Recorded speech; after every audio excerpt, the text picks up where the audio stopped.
আজকে মঙ্গলবার।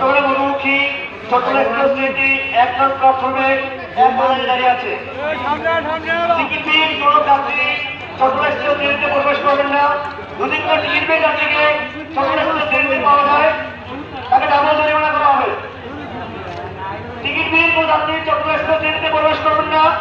যদি কোনো টিকিট পেয়ে যাত্রী পাওয়া যায় তাকে ডাবল জরিমানা করা হবে। 3001